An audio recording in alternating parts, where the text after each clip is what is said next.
All right, so we're in Revelation chapter 13. So if you've got an old-fashioned paper Bible, you can turn there.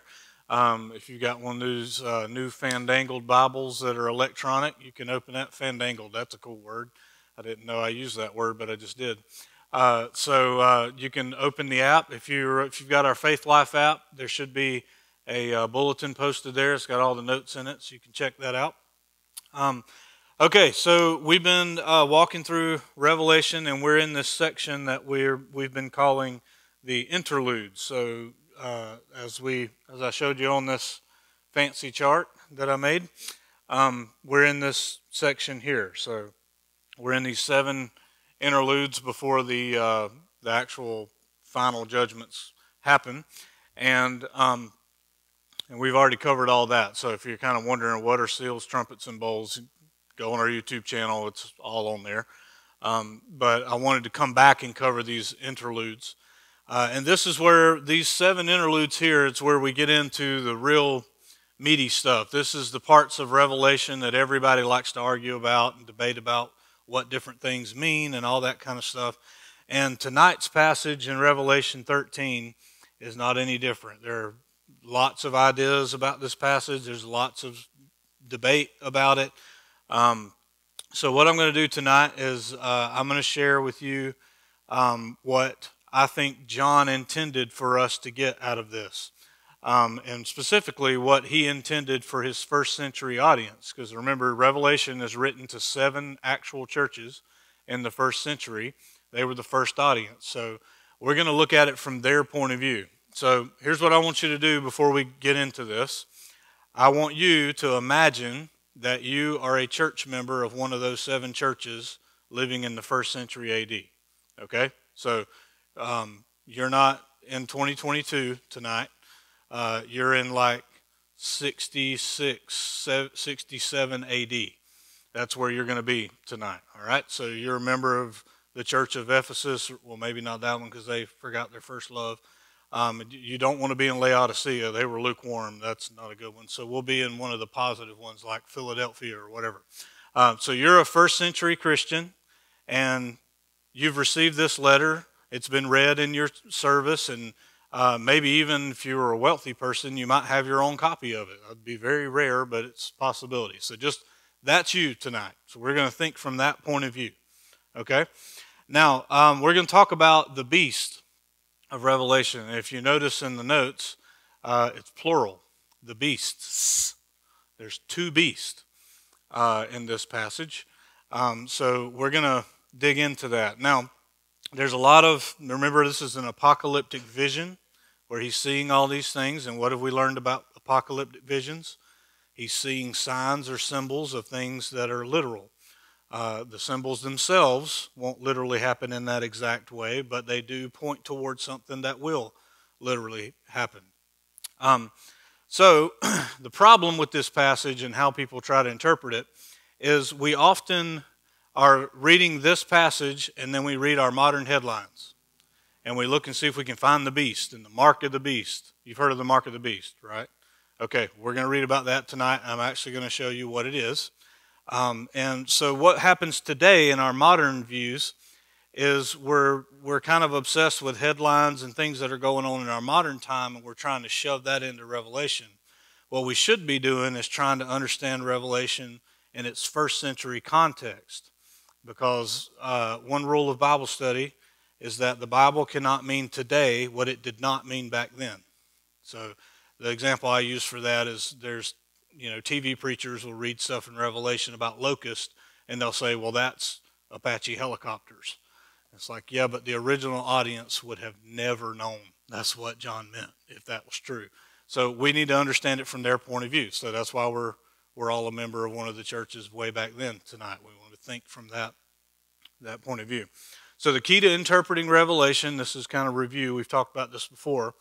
We need to know the original historical context that John is living in when he's writing this down, because he's writing to an original audience, and he wants them to understand it, right? Now, most time we think of the book of Revelation, we think this is a really hard book and I can't understand it.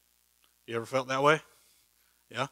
Okay, That's not how John wrote the book. John wrote the book so that people would read it and understand at least a lot of it and put it into practice, right? Your Bible's not written to confuse you. The problem is we're so far removed from their culture, we have to backtrack back into the context and the language and all that to learn this stuff. So, all right, so here's the thing about modern views of Revelation. All the way back to the Middle Ages and even further back, people started ignoring the original historical context, the first century events. And if they didn't ignore it, they just simply dismissed it. And they shoved everything in Revelation out into the future and forgot about the first century context. So we're going to really focus on that tonight, the original context. Okay? Now, why two beasts? Because most of the time when we think about Revelation and the beast, we think of one person. And usually that person in all the modern views is called the Antichrist. Right? Okay, we'll talk about that in a second. But in Revelation 13, John describes a first beast and another beast. And I'm going to call that the second beast, but he just calls it a first beast and another beast. But then in chapter 17, when he talks about the beast again, he uses it in the singular. So what's going on here? Why two in this chapter and only one later? We'll get to that. What we're going to find out is the first one he talks about in the first section of chapter 13 is talking about a nation. The second beast, or the other beast, is talking about an individual of that nation. Does that make sense? So like the first one is the general sense, and the second one is a very specific person. Okay? So we're going from nation to an individual in the nation. That's why there's two, and that's why later on he's only describing it as the beast, singular. He's still talking about that same nation. All right? Now, you had some homework, and I'm not even going to ask how many of you did it because it's discouraging to me. How many times is the term Antichrist used in Revelation 13? None? Okay. How many times is the word Antichrist used in the book of Revelation? None. So somebody went looking for it. All right? Yeah, none. The word Antichrist does not show up at all in the book of Revelation. Now, I've got some passages in your notes here, and I don't have them on the screen, so I'll just read them to you. Here's how, when you think Antichrist, you don't think beast. You need to be understanding that John is the only person in the New Testament who used the word Antichrist, but not in Revelation.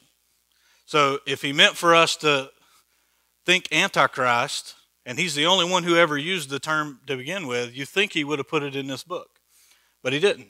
So in 1 John, which is I call it 1 Little John, 1 John 2:18 says, "Children, it is the last hour." Kind of sounds like something was going to happen soon.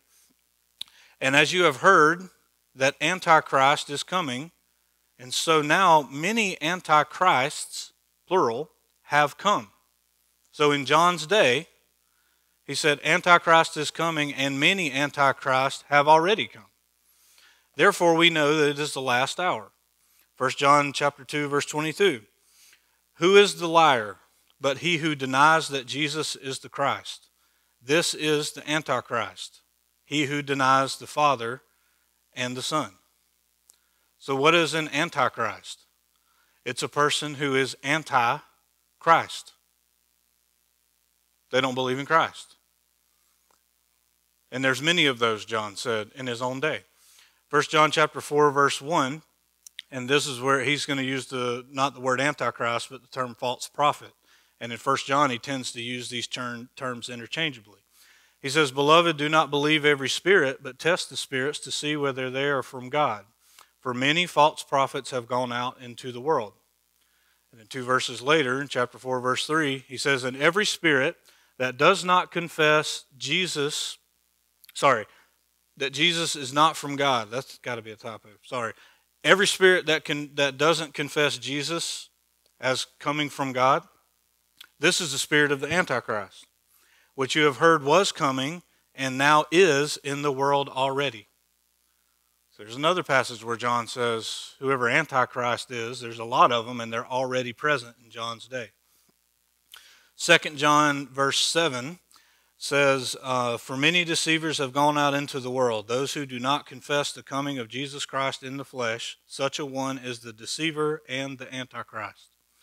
So anybody who was walking around back then who said Jesus is not Lord, or Jesus is not the Messiah, the Christ, and Jesus is not God come in the flesh, they considered that person anti-Christ. Make sense? Okay? So if you're wondering why that's not in Revelation, is he doesn't want you to get confused. He's not talking about the Antichrist, because he already knew there's plenty of those in the world. There's plenty of Antichrist people, right? Okay, make sense? All right, that's why I had you do that homework, so you don't get those things confused. Okay, you ready? We'll see. All right, so we're going to talk about the first beast. He says, and I saw a beast rising out of the sea. Now, if you've been with us for a while, you've probably heard me say that in the Old Testament mindset, the Jewish mindset, Hebrew mindset, the sea usually represents the Gentiles. So this, you might think this beast is rising from the Gentiles. Because if you're standing in Israel and you look out across the sea, the Gentile nations are over there. Now, there's some around you in other places, but the Gentiles are going to show up. A lot of times they're coming from the sea. All right, and this beast has 10 horns and 7 heads. This is the stuff that gives you nightmares, right? With 10 diadems, that's crowns, on its horns, and blasphemous names on its heads. Okay, so we've got a beast coming out of the sea. He's got 7 heads and 10 horns with crowns on them. Okay, everybody got that picture? All right, lovely picture, isn't it? Yeah. And the beast that I saw was like a leopard, and his feet were like a bear, and his mouth was like a lion's mouth. You got that in your head? All right, so we got 7 heads, 10 horns, and he looks like a leopard with a bear's feet and a lion's mouth. All right, and to it, the dragon. Now, who's the dragon? We learned about him last week. Who's the dragon? Satan, yes. The dragon gave his power and his throne and great authority. Okay, so whatever this beast is, the spiritual driving force behind it is the dragon, Satan. Okay, so this is a satanic driven force. All right. Now, the 7 heads and 10 horns and all that, we're going to get to that in just a second. He interprets that for us in chapter 17. And any time in Revelation where John tells you what something means, you should jump up and down and be excited, because he doesn't do it very often. Okay, so the good news is we're about to learn exactly what all that meant, because he's going to tell us. This whole leopard, bear, lion thing, the background of this comes from Daniel chapter 7. So in that vision, Daniel sees the 4 winds of heaven stirring up the sea, and he sees 4 beasts coming up. And, sorry, it's up my mouth. And the first beast, he looks like a lion with eagle's wings. So we got a lion. The second one looks like a bear. And the third beast looks like a leopard. And the fourth beast is different from all the others, and he's exceedingly strong, and he's been given dominion. This is all in Daniel chapter 7. So it looks like what John is seeing here is like the ultimate beast. Because in Daniel, if you're reading this and you had Daniel 7 in your head, you'd be like, wait a minute, Daniel saw 4 beasts that looked like this, and this is 1 beast, so this must be like the combination of all of them. This is like the big beast. Make sense? Okay? All right, so what about these, and there's more stuff in there from Daniel you can go track down and have a good time, but I'll save you that for tonight. How do we figure out what the 7 heads and the 10 horns and all that is about? Well, if you read ahead to Revelation 17, and we're going to get there eventually, but I'm going to actually share some of it with you tonight. He tells us exactly what that is about, okay? So here we go, Revelation 17. He says this calls for a mind with wisdom. And he says this a few times in Revelation, and this is John's way of saying you need to slow down and think about this because you can figure it out. When he says this calls for a mind with wisdom, he's saying you can figure this out, but you got to slow down and think about it. Okay? The 7 heads, meaning the 7 heads of the beast, are 7 mountains on which the woman is seated. Now, we're going to come back to who the woman is later on when we get to chapter 17. So just forget about her right now. They are also 7 kings. Okay, so the 7 heads are a symbol that represent somewhere about 7 mountains and 7 kings. Now, 5 of these kings have already fallen, meaning they're out of the way. 1 is, and the other has not yet come.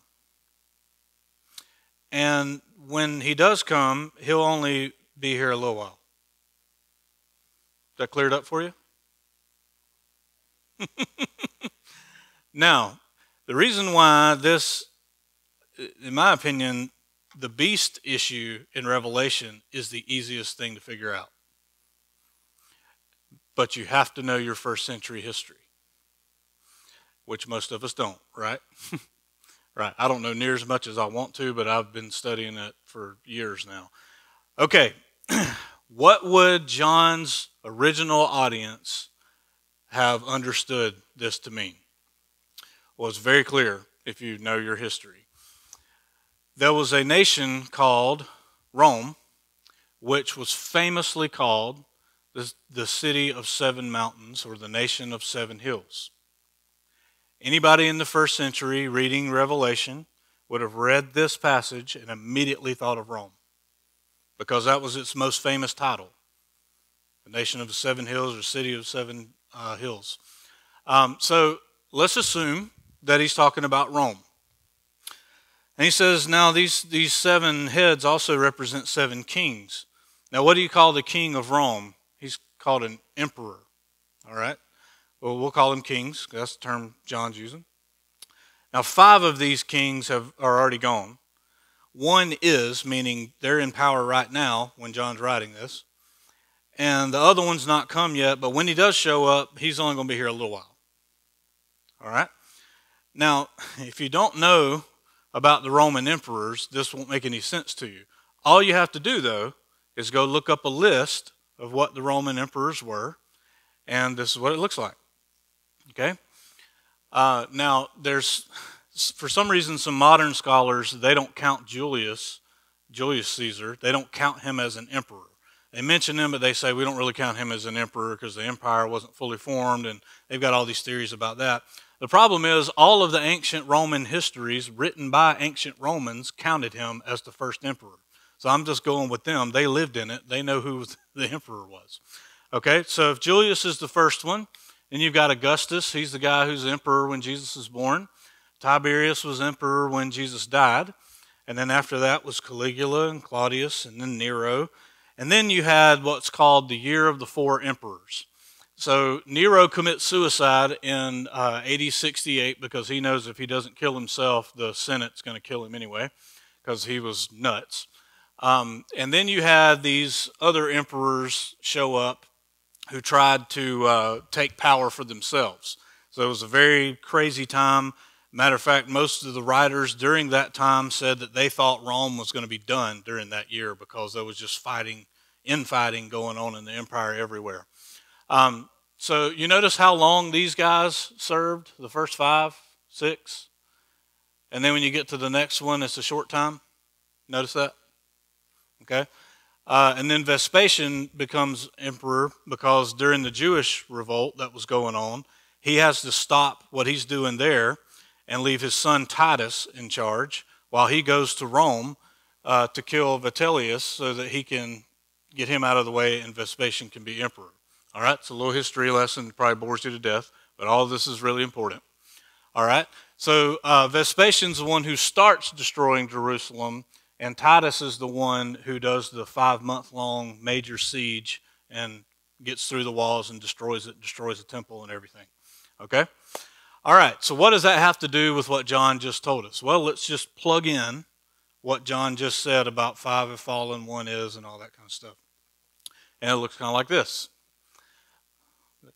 5 kings have fallen, 1 is, and then 1's going to remain a little while. And then the last one, I didn't read this part, but further on in chapter 17, it says the other one's going to be an 8th king, and he goes to destruction. That doesn't mean he gets destroyed. It means he goes to do destruction. So, all right. So if we plug that in, if he is talking about Rome, then the one who is would be Nero, if you follow the history. Well, that also tells us, and this is part of the evidence that I think points toward John writing earlier, is that he's telling us Nero is in power when he's writing this. That's the one who is. Okay? All right, so let's just go with that for now. All right, we can argue about it later. We can have Q&A later. But let's just say the 7 mountains is about Rome, and it's something to do with Nero. Okay? Well, what about those 10 horns? Well, he tells us in Revelation 17:12, he says, "And the 10 horns that you saw are 10 kings who have not yet received royal power, but they are to receive authority as kings." So they're not really kings. They just got authority kind of like kings. For 1 hour. Together with the beast. These are of one mind, and they hand over their power and authority to the beast, meaning the 10 kings. Historically speaking, here's what we know about what was going on in Jerusalem. When the war broke out, they assigned, in the Jewish world there, 10 generals. Exactly 10. One of those was the man Josephus, who is the historian who wrote down all the events that happened. Now, he got captured pretty early, and what the Romans would do when they captured these 10 guys is, now you work for us. Now you're going to help us go destroy your own city. So Josephus was one of those, and he was watching everything go down. He was recording what's going on. So that could be what these 10 kings are, those 10 Jewish leaders who start a lot of the uprising against the Romans and then get captured by them. Which means they'd have to hand over their power and authority to the beast. They've been captured. They ain't got no choice, right? Okay. Let's go back to chapter 13 now. All right. So everybody understand the 7 mountains, 7 kings, all that? Okay. So let's assume he's talking about Rome and Nero. And I'm just saying all that is possibilities. By the time we get to the end, I'll hopefully have convinced you. We'll see. One of its heads, remember he had 7 of those, seemed to have a mortal wound, but its mortal wound was healed. And the whole earth marveled. Remember, earth in Greek means land. So the whole land marveled as they followed the beast. And they worshiped the dragon, for he had given his authority to the beast. And they worshiped the beast, saying, "Who is like the beast, and who can fight against it?" So, man, who's like this guy? Who can go against him? All right. Well, what about this mortal wound that seemed to be healed? Now, I want to point out, I already highlighted it for you, but he says it seemed. So it seemed this way. You see where I'm going with this? He's not saying this is exactly. He said it seemed to have this going on. All right? Now, one of the things that we know about Nero, if we assume this is who he's talking about, is that when he killed himself in 68, shortly after that, a rumor started going around. You can read about this in Roman historians that lived at the time. A rumor started going around that he had come back from the dead. There was even a guy claiming to be Nero, and he had a pretty large following. And that's who was spreading this rumor that Nero's come back from the dead. So that could be what this might be talking about. Like I say, anything I teach you in Revelation, I'm pretty open-minded. I've got what I think, but we can always learn, right? So I may come back 5 years from now and go, I'm not sure I was right about that. but I'm pretty sure right now. Okay? Because there's just a lot of connections here. All right, the next verse says, and the beast was given a mouth uttering haughty and blasphemous words, prideful and blasphemous words. And it was allowed to exercise authority for 42 months. How many years is that? 3.5. That keeps coming up, doesn't it? 3.5 years, 42 months, or 1,260 days, or a time, times, and half a time. And it opened its mouth to utter blasphemies against God, blaspheming his name and his dwelling, that is, which is John's way of saying, this is what I mean, those who dwell in heaven. But I thought God dwelled in the temple. You see the subtle point here? Those who dwell in heaven with God. God's not in that temple anymore. It's coming down. That's what Jesus told him back in Matthew 24. All this is coming down. Okay, so he's going to have some kind of authority for 3.5 years, and he's going to be uttering blasphemies about God and about God's people. All right? And it was also allowed to make war on the saints and to conquer them. So we got some saints that are going to be killed. Now, have we read about saints being killed in Revelation already? Yes. Chapter 7, remember? The 144,000 Jewish followers of Christ will be protected from the judgments in Jerusalem. But then he saw a great multitude of people from all nations and tribes and languages, and they're in heaven. And they're called martyrs, all right? So apparently this beast is going to make war on the saints, the Christians, and he's going to actually win against a lot of them. And authority was given, and authority was given it over every tribe and people and language and nation, and all who dwell on the land will worship it. Everyone whose name was not written before the foundation of the world in the book of the life of the Lamb who was slain. A lot of words, right? What's he saying here? He's saying the beast is going to kill a lot of the saints, and there will be people worshiping this beast, but only the people whose name's not in the Lamb's book of life. Now, what is that? Well, that's a registry of everybody who's put their faith in Christ. There's a registry in heaven with your name on it. Good news. Yes. Okay.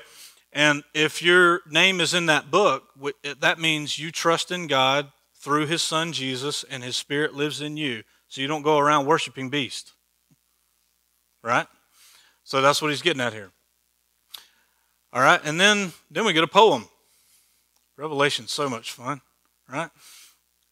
And you know this because it's indented in your Bible, should be. If anyone has an ear, let him hear. That sounds like something Jesus would say. If anyone is to be taken captive, to captivity he goes. If anyone is to be slain with the sword he must be slain. Oh, what a great poem, right? Right? So this is a poetic way, and you can see the parallelism here. In biblical poetry, they say something, and then they say the very same thing again, and they've just moved the words around.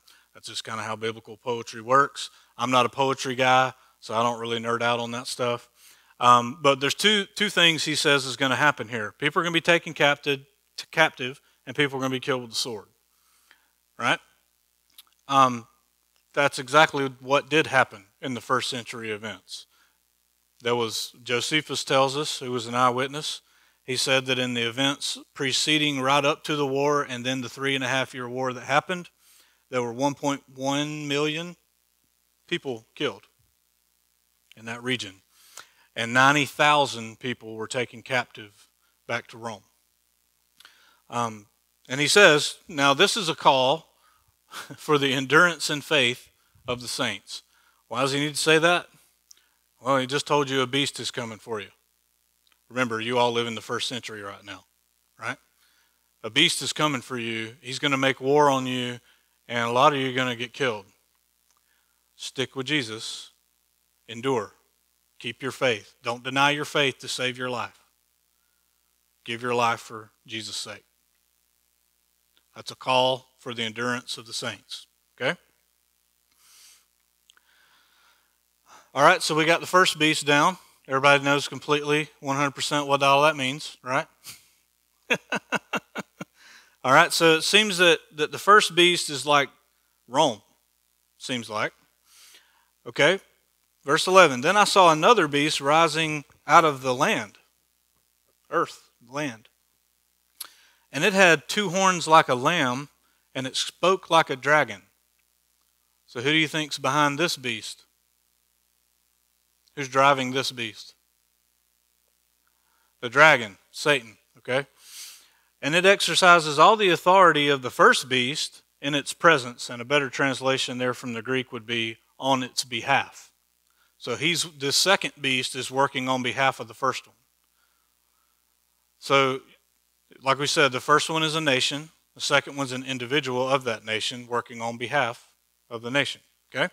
And it makes the earth and its inhabitants worship the first beast whose mortal wound was healed. We all get it, right? Okay, so this one's on the other one was coming out of the sea. This one's on land. And he's got two horns like a lamb. And he speaks like a dragon. Now, that means nothing to you unless you read Daniel a lot. If you read the book of Daniel in the Old Testament, there's a whole thing in your notes about that. I'll let you go have fun with that and read the notes. We'll save some time tonight. But bottom line, in Daniel, most of what Daniel is seeing is he's seeing history play out before it's happening. So he sees every kingdom that would be coming after Babylon leading all the way up to the time of Christ. That's what Daniel sees in a lot of his visions. So you had Babylon, which is where Daniel was sitting when he wrote this stuff down. He was in Babylon in captivity with Israel. After that would come the kingdom of Persia. After that is Greece, Alexander the Great. Yeah. And then after that is Rome. So if you go read the two horns stuff in Daniel, you'll see a lot of connections. And by the way, in that passage in Daniel, he mentions that one of the horns of this goat lamb thing he's seeing sweeps down a bunch of the stars from heaven. Who's that sound like? The dragon in chapter 12 of Revelation. Yeah. So this is obviously connected to Daniel. All right. So go have fun with that. Your homework is to go figure that out. Right? Okay. Now this other beast, it performs great signs, even making fire come down from heaven to earth in front of people. And by the signs that it is allowed to work on behalf or in the presence of the beast, it deceives those who dwell on the land, telling them to make an image for the beast. So it's going to deceive people into making an image for the beast. Okay? That one, that was wounded by the sword and yet still lived. Okay, so he didn't die. It just seemed like a mortal wound, but he survived it. So this nation looks like it was going to die, but it didn't. It's exactly what happened in the year of the four emperors in Rome in the first century. Looked like it was over, but they survived it, thanks to Vespasian, who went back to Rome and kicked butt and took over as emperor. Okay, so they're going to make an image for the beast. Just hang on to that. When you see the word image in these contexts, think of something like an idol or a statue or an engraving of some kind. So if you think back to the Old Testament, one of the 10 Commandments is don't make an image of the Lord and bow down and worship it. Why are you not supposed to do that? Because God already made an image for himself, and it's you. So don't be making images of him. That's his job. He did that for himself already. So don't make an image. Same thing. Don't make an idol. But apparently these people are going to. They're going to be deceived into making some kind of idol for this beast, and people are going to worship it. And it was allowed to give breath to the image of the beast. That's a big thing they did with idols back then. They'd leave an opening in its mouth and nostrils in the statue, and they would invite the spirit to come in through the mouth or nostrils and inhabit their idol. That's why if you walked into their temple and destroyed their statue, they'd probably kill you, but they just built another statue. They didn't think you killed their God because they knew they could just invite him to come back. That's how they thought about this. So this is that same imagery.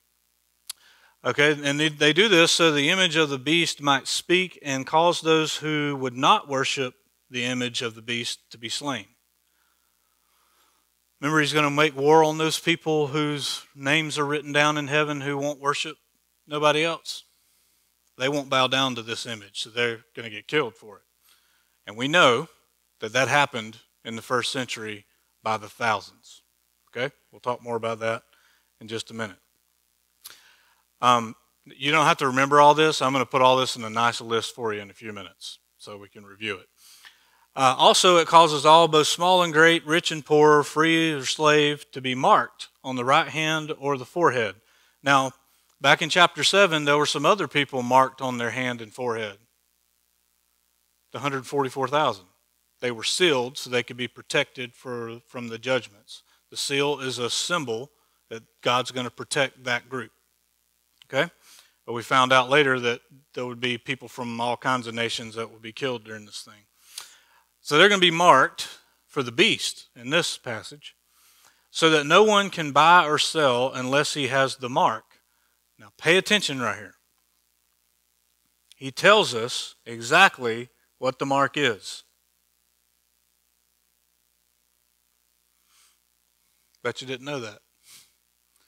Right? When you think of the mark of the beast, you think of everybody's current theory. Right? Just hang out on Facebook when something major is going on. Somebody's got a theory of what the mark of the beast is, right? Recently, it was the vaccine. That was the new thing that people thought were the mark of the beast. If you go back even further, when barcodes came out, y'all remember, when was this, like the 70s?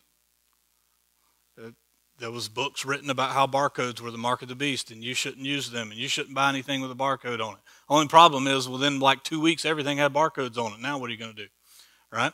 So that was a theory for a while. There's even a video you can go find on YouTube of a woman at some conference somewhere with a little booth set up where she's telling people that Monster energy drinks are the mark of the beast.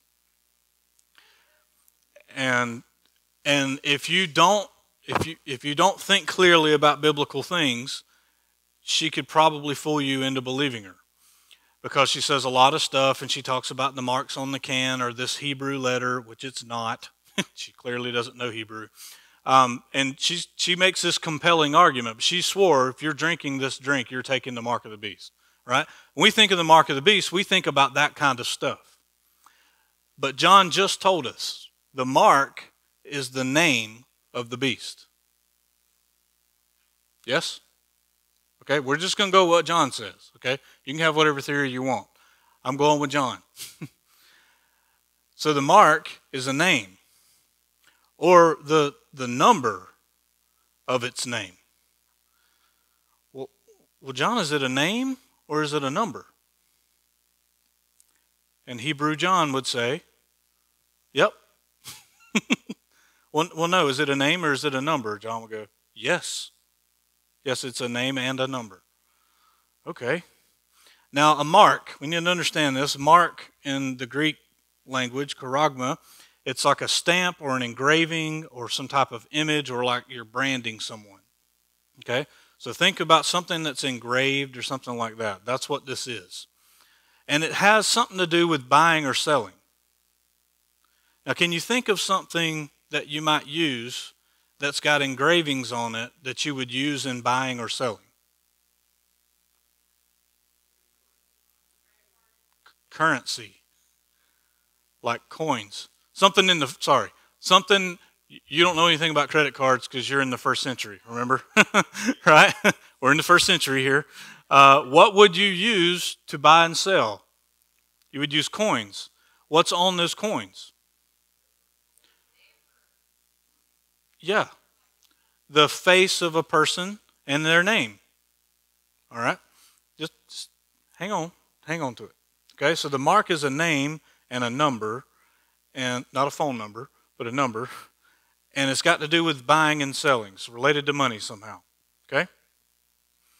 And then he says, now this calls for wisdom, as if you didn't need it already in this passage. This calls for wisdom. And here's what that means. You can figure this out, but you have to think about it. Let the one who has understanding calculate the number.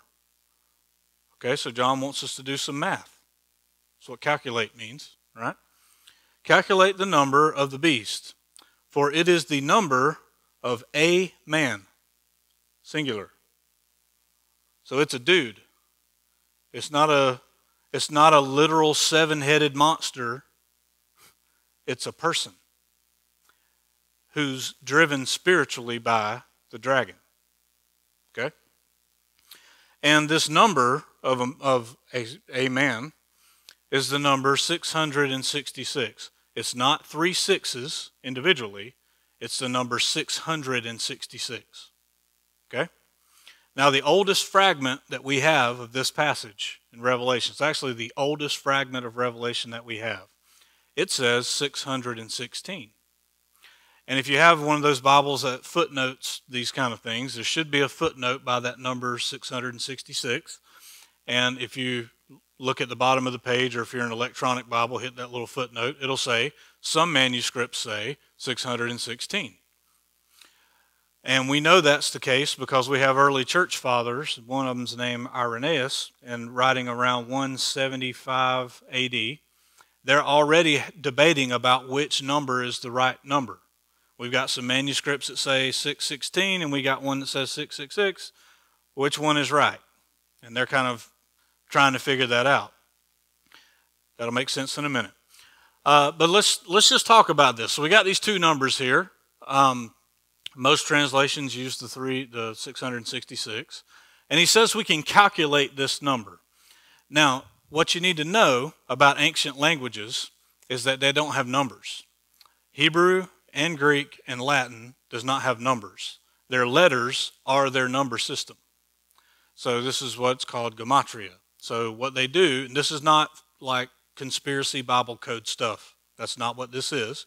This was a common practice. You've heard of Roman numerals. Yes? Okay. Are those numbers or letters? They're letters that represent numbers, right? Okay, so you already know this practice. Okay? But most people don't know that in Hebrew and Greek, the same thing is true. There are no numbers with Hebrew. Each letter represents a numerical value, and that's how they have their numbers. Same thing in Greek. Okay?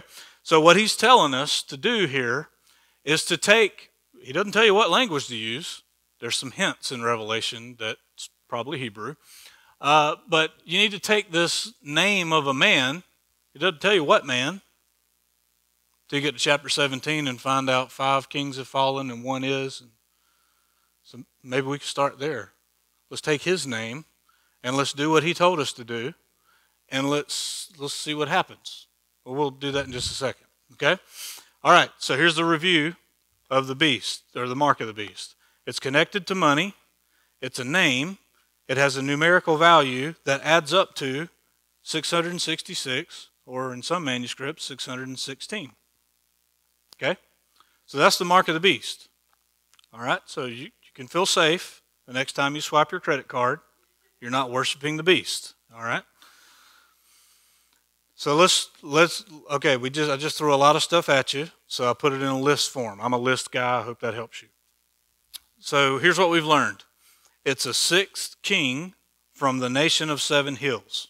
We've already said in the first century, everybody would have thought that was Rome. He has an engraved image of some kind, and we know that all the emperors had statues all over the Roman provinces and cities, and they also had temples in their honor where people would go and worship the emperor. Right? Remember we talked about this when we were going through the 7 churches? I even showed you some of the temples where this stuff happens. All right? This beast is going to persecute the saints for 42 months, or 3.5 years, demand that people worship him. And his name is a mark somehow connected to money that adds up to these numbers here, 666 or 616. Okay? So that's what we just learned. All right? Just in simple form. So let's take that sixth king, Nero Caesar, and let's see if he fits this description. All right, we'll do an experiment, okay? Y'all can already know where I'm headed with this, but here we go. Let's see if he could be Nero. Well, we know he was the sixth king of Rome. We already looked at that. We know he had engraved images all over the place. We know he persecuted the Christians for 3.5 years. We know that from history. Even his own, the Roman historians and Christian historians both tell us about this, and it was 3.5 years long, where he killed thousands of Christians. And the whole fire thing, remember it said something about it looked like fire coming from heaven and all that. One of the things that Nero is popular for is for burning Christians alive. And he burned them for lamps for his parties. So if you went to one of Nero's parties, your light was burning people. That was the light for the courtyard. That's kind of beastly, don't you think? And I could tell you a lot more, but some of you will have nightmares tonight. But it gets worse than that, the things that he did to Christians back then. We know Nero's name and face was marked on money. Just Google it. You can find images. You can actually buy some. You know, you can buy original first century coins. There's so many of them that they're just selling them on the open market with Nero's face on them and everything. Now the question is, okay, so I think we can all agree that he fits all of these, but what about the last one? Well, let's calculate the number of the name, shall we? If you take his name in Greek, it would be Neron Kaiser. That's how you would pronounce it. And then you transliterate that into Hebrew letters, and you add them up. These are the Hebrew letters on the side. I just put them in English so you know what they are. These are the numerical values for each of those letters. I've got a whiteboard in there that's got the whole alphabet with all the numbers and stuff on it. If you take that and you add all that up, just so happens you get 666. The number of his name adds up to the number John told us. Now, if that's not enough, what about this 616 that some manuscripts, at least the oldest ones, said? What about that number? Does it work? Well, here's what we know. So Neron Kaiser would have been stamped in Greek around Nero's face on the coins. So he's got an image of himself and his name stamped into it. And that would have been done in Greek in the area that John is writing his book of Revelation to, Asia Minor, which is north of Israel. It would all the coins there would most likely be in Greek. But in Rome, they do it in Latin. So the ones we find from there, Nero's name, his face is on the coin, and it's written in Latin. Nero Caesar. It drops the N in Latin. So it's not Neron Kaiser, it's Nero Kaiser. Okay? So if you drop the N off, you lose 50 points. If you start with Latin, you get 616. So Nero fits the bill. Of all the things that John told us, if we go to that sixth king of Rome, who's the emperor of the city on the empire on 7 hills, his name adds up, all the other details add up. He persecuted the church for 3.5 years. Nero's the beast of chapter 13. Rome is the first beast. Nero, the emperor, is the second. Okay, now, what does this mean for us today? Because here's a question that I get when I share this information with people. The first question I always get is, well, if that stuff happened back then what are we waiting on? That's usually the question I get. Where are we on the timeline of this book? And we're going to talk about that in detail toward the end of our study of Revelation when we get to chapter 20. I'm actually going to show you a timeline of where these events happen and where I think we are on the prophetic timeline, if you want to call it that. Okay, but we'll do that later. So here's what I'm saying to you. The beast and the mark in chapter 13 refer to events that happened in our past. Now for John, they were in his near future. Matter of fact, Nero was already reigning when he's writing this down. He told us the sixth one was currently reigning. Okay, so those things have already happened. So you don't need to freak out every time somebody's on Facebook saying, I think this is the mark of the beast. You already know what the mark of the beast is. It's Nero's name imprinted on coins that were used for buying and selling. Oh, I missed something I should tell you. Did you know that the number 666 appears somewhere else in your Bible? It's in your Old Testament. It's actually in 1 Kings. When it's describing how rich Solomon was, King Solomon, it says that all the gold that he acquired in 1 year weighed 666 talents.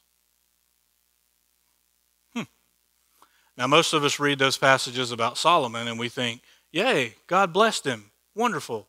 But if you take that passage in 1 Kings and put it up against Deuteronomy 17, where Moses is telling them what the king can and can't do, Solomon breaks every single law of God on what he's supposed to do. He's not supposed to acquire a bunch of gold. He's not supposed to get horses from Egypt, and he definitely did that. He's not supposed to have a bunch of wives. Solomon's known for having a bunch of wives, right? So we read that stuff about Solomon, we think, oh, wow, that's wonderful. He was filthy rich. You're supposed to be thinking, this is bad. He's breaking God's law. The very next story in 1 Kings, after it tells you that, is the story about how Solomon turned away from the Lord.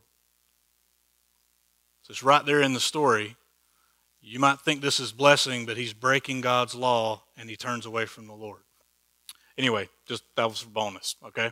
All right, so if this stuff happened in the past, then what about now? How come things happen in our time now that look an awful like this? I mean, I'll give you an example. This is the most current example I can think of. This week, I heard that Amazon has just started a new payment system, and they're launching it in Whole Foods in California. And this is going to sound crazy. You just put your hand over this sensor, and it reads your palm, and that's how you pay. That's connected to your bank accounts. That sounds awful close, doesn't it? Yeah. Stuff like that is going to keep happening. There's always going to be something coming out that's going to make you think of the mark of the beast. Why? Well, because the dragon is still doing his deal. He's always going to be leading nations, leaders, and technologies to do things that are destructive to people. He's been trying to kill us since Genesis chapter 3. Yes? Remember what he told Eve? Oh, you won't die. What are you talking about? God just doesn't want you to know the difference between good and evil, because then you'll be like him. He just doesn't want you to be like him. And what they do? They ate, and later they died. He's been trying to kill us since way back then. So he's going to still be doing things that look a lot like what he did with Nero. He's still going to be doing that stuff until the end. And then we get to the end of Revelation, we're going to read a passage where he's going to gather everybody, all the nations are going to be gathered against God's people. That's the final battle. And it's like, oh, this is bad news. Except in that passage, it says, and fire came down from heaven and destroyed them all. And the next passage is about the new creation. We win. So he's going to keep doing this kind of stuff. Satan is not smart enough to change his strategy a whole lot. He's smart, but he's not God. Amen? Right? He's not all-knowing. He's got the same tricks. He just puts a little bit different outfit on it, but it's the same trick. He's trying to get you to kill yourself. That's what he's doing. So there's always going to be wicked nations, wicked leaders, and wicked technology that's trying to do the same thing that he was using Nero to do back then. Okay? So when that stuff comes up, like when Amazon has a palm reading payment thing, no need to freak out, but you should be very skeptical. I will tell you this, skepticism is healthy because it keeps you from being stupid. When they come out with something like that, you should be like, I don't know if I want a major corporation to know every detail of my hand and have it stored in a cloud somewhere on their servers where they could use it against me at some other time. That same corporation, they'll probably get kicked off YouTube for all this. That same corporation, recently, we were talking about this at dinner, was using the Ring doorbell and Ring cameras. They were giving that footage to the government. They got caught. So they can't have my hand. I don't trust them. They've proven themselves not trustworthy. Right? So anytime something comes out and the whole nation is pushing it and all the leaders are pushing it, you should back up and go, why are they all on the same page all of a sudden? These people are never on the same page. But when it looks like, you know, the seven-headed monster and the king and the 10 kings over here all align for the same purpose, you can look back at Revelation and go, I think I know what's going on here. I think a dragon's behind this. So I'm not telling you to, like, don't hear me say, you better not get a vaccine. I'm not saying that. I'm just saying when everybody's in agreement, all the corporations, all the media, all the world leaders, you should step back and think about that and be wise. Because who might be behind this? I said the word vaccine, that'll probably get me. This video probably won't be allowed to be uploaded, so may have to edit that part out. Okay? So he's always going to be doing this. We should not be surprised. We should not freak out. We win in the end. No reason to be scared. Yes? Good. All right. Let's talk about next week, then we'll do Q&A. Okay? Next week we're going to hit the final parts of the interludes in this section we're in. So this will be Revelation chapter 14. This is going to talk about the 144,000 again. So we already read about them in chapter 7. They're going to be protected. And then in chapter 14, the 144,000 are in a new location. They've changed zip codes. So you're going to read about them. You're going to read about 3 angels that have 3 different messages. They're going to be saying something. What I want you to do with that, I didn't put it on the screen here. But if you're nerdy like me and want to really dig, do you remember there was like an eagle flying over that had 3 woes? And then as we kept reading, John's counting the woes. The first woe has passed, the second one's coming. The second woe has passed, the third is soon to come. That whole thing was going on. Just compare those 3 to the messages of the 3 angels. And if you're like, this doesn't match, well then just flip one of them upside down and see if they match. Just have fun with that. None of you are going to do any of this, but anyway, giving you hints of what we're going to talk about. And then it's going to talk about the harvest of the land. And that's a tough passage to read because it's a bunch of people are going to die. Okay, so read about the harvest. And I want you to compare that harvest section with these other passages. So the verse 14 through 20, compare it with this Jeremiah passage and Joel, and then what Jesus talks about in Matthew 13 when he talks about the harvest at the end of the age. Okay? And I want you to ask these 2 questions as you read about this. In Revelation 14, when the harvest thing comes up, who is being gathered in the harvest? He's going to talk about things being gathered. So I want you to pay attention and try to answer that question. Is it the good guys being gathered or is it the bad guys being gathered? And just pay attention to what the passage says. And then for fun, if you just want to do this, see if you can figure out where the rapture is in Revelation. Now, if you grew up in church around here, you're probably taught about a rapture and then a 7-year tribulation and all that. I want you to see if you can find out where he talks about that in Revelation. That's just for fun, bonus. We might not even talk about that next week, but the gathered part is important for that question. So, okay, that's what we'll do next week. We'll come back and have some more fun.